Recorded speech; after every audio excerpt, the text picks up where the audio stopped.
The Galactic Dominion is a place of honor and prestige, a society built upon centuries of martial prowess, strategic warfare, and battle-hardened warriors from across the universe. But all of that changes when the first human cadet arrives at the Academy, a fragile-looking creature from the harshest of all known worlds, Earth. My name is Zorath Mar, and I am one of the senior instructors at the Galactic Combat Academy.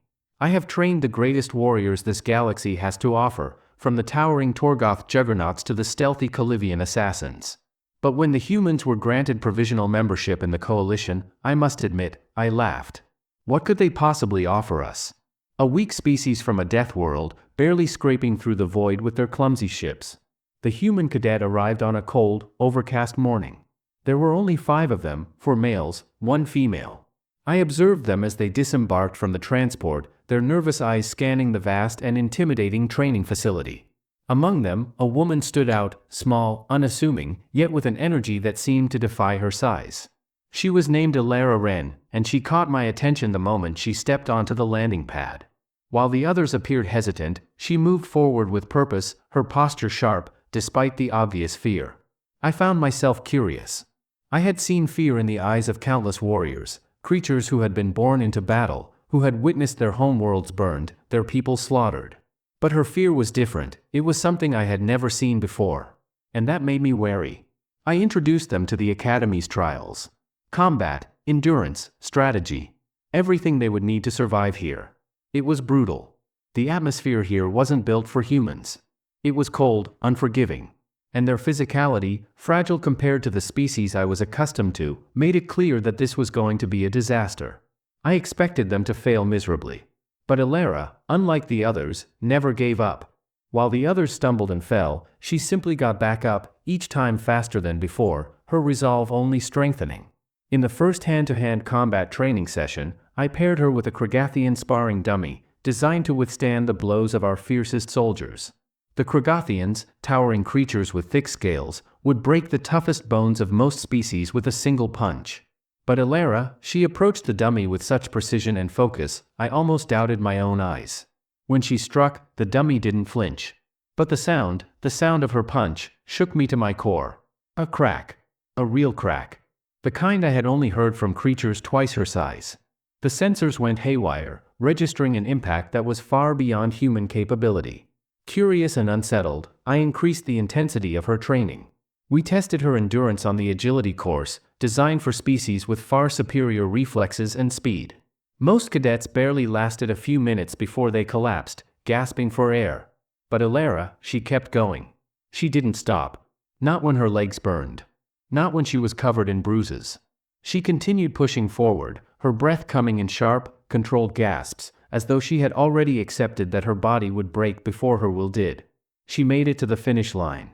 And as she crossed it, bloodied and exhausted, I saw something that I hadn't seen in any of the other cadets before: pride. The real test, however, would come in the arena. We were about to face off in front of the entire academy. I had challenged her to a one-on-one match, something I had never done with any of my cadets. The combat arena was massive, holographic simulations, gravity adjustments, everything designed to enhance the difficulty. I had every advantage.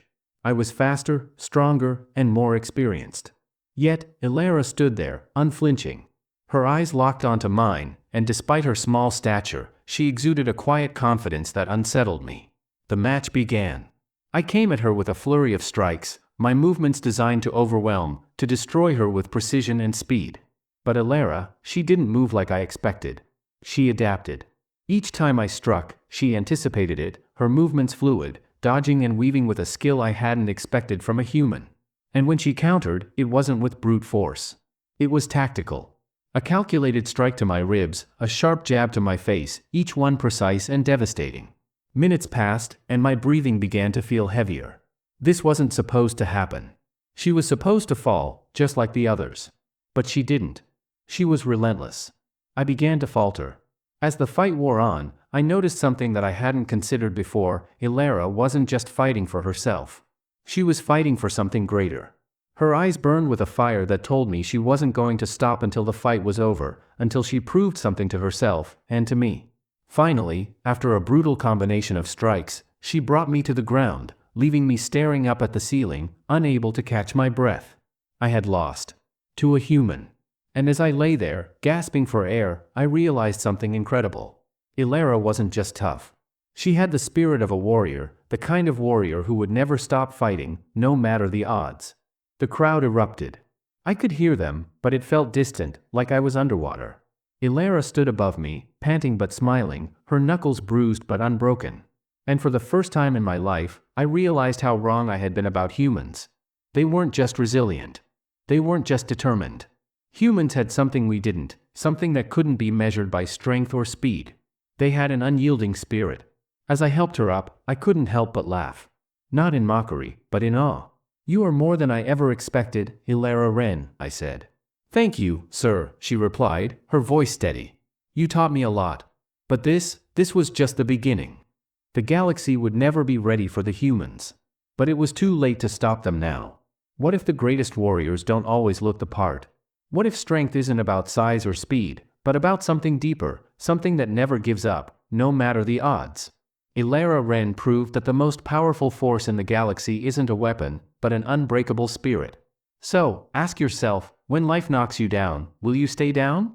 Or will you stand up, just like Elara, and keep pushing forward? If you're ready to discover what true strength really looks like, hit that subscribe button. Join us as we dive into a world where determination is the ultimate weapon.